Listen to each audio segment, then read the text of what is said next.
1998-ի ապրիլի 1-ին նախագահի ընտրություններում նախնական արդյունքներով հաղթանակած Ռոբերտ Քոչարյանը Միր հեռուստաընկերության եթերում անդրադառնում է իր քաղաքացիության խնդրին, որը փետրվարի 4-ին կամ 5-ին դեռևս թույլ չէր տալիս նրան առաջադրվել նախագահի թեկնածու։ Վերջին 10 տարում ես ապրել եմ Հայաստանի Հանրապետությունում, ընտրություններից հետո ասում է պարոն Քոչարյանը եւ չի բացառում, որ նախագահի պաշտոնում կարող է հիասթափեցնել հայաստանցիներին։ Եթե նման բան կատարվի, ուրեմն մեղավորը ես եմ։ 98-ի այսօրը Ամեկ+-ի լրագրողը փորձում է պարզել, թե ինչպիսի կատակներ են անում ազգային ժողովի պատգամավորները, ովքեր ունեն հումորի զգացում եւ ինչ սուտ տեղեկությունների են տիրապետում։ Ես կատակասեր չեմ։ Այսօր ինչ էլ ասեն, կատակ չընդունեք, սա լուրջ է լինելու միջալուց։ Բայց այսօր առաջի կատակ առավոտում կարդացի, որ Աղբան Վարդանյանը մինիստր է դառնում։ Մհեր Մկրտչյանի ներկայացումն էր հացագործի կինը եւ ազգային ժողովի մշակույթի հանձնաժողով գնացել ենք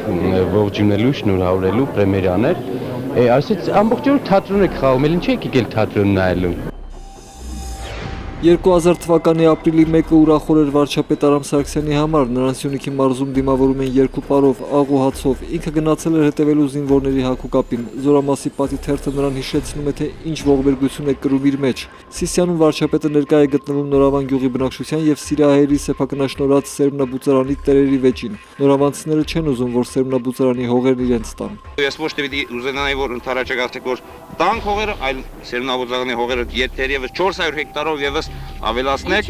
ներողություն։ Դու ես որ կես մեր հողերը վարես։ Թագավորություն չի, որ ես որոշում կայացնեմ, հողը տալիս եմ կամ չեմ տալի։ 2001-ի այսօրը երիտասարդ կուսակցական Վահան Բաբայանը Հայաստանի նախագահի նստավայրի մոտ վառում էր Ադրբեջանի նախագահ Հեյդար Ալիևի խրտվիլակը։ Ալիևի խրտվիլակը կրակին տալով Վահան Բաբայանը ցույց էր տալիս, որ հայ երիտասարդությունն ամեն ինչի պատրաստ է։ Հայ երիտասարդությունը եւ մեր կուսակցությունը չի գնա որևէ չի ընդունի որևէ զիջումներ, որը որ կլինեն պարտադրված որևէ արևմտյան երկրի կողմից։ 2001-ի ապրիլի 1-ին ազգային ժողովն արտահերտ գումարեց կոմունիստների պահանջով, վերջիններս ուզում էին չեղել համարել մոտ 1 տարի առաջ ընդունված բաշխիչ ցանցերի մասնավորեցման մասին օրենքը։ Կառավարությունը սպառնում էր, եթե դեմ քվեարկեք համաշխարհային բանկը չի տա ՍԱԿ 4 վարկի առաջին չափաբաժինը, այսինքն $50 միլիոն առաջին մասը։ Օրենքը չանցավ, անհրաժեշտ 66-ի փոխարեն կողմ քվեարկեց 41-ը։ Կառավարող միասնություն դաշինքի մի մասը օրենքին դեմ քվեարկողների մեջ էր։ Դուրս եկեք, գնացեք ընդդիմություն, իմանանք այս երկիրը ունի մեծամասնություն, թե չէ։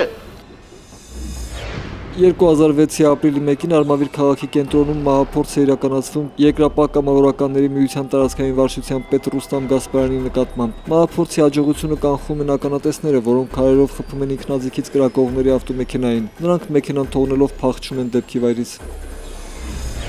2009-ի ապրիլի 1-ին Հայաստանում թանկանում են գազի, էլեկտրաէներգիայի եւ ջրի սակագները, բերելու են նաեւ այլ ապրանքների թանկացմանը, հայտարարում է դաշնակցական պատգամավոր Արծվիկ Մինասյանը։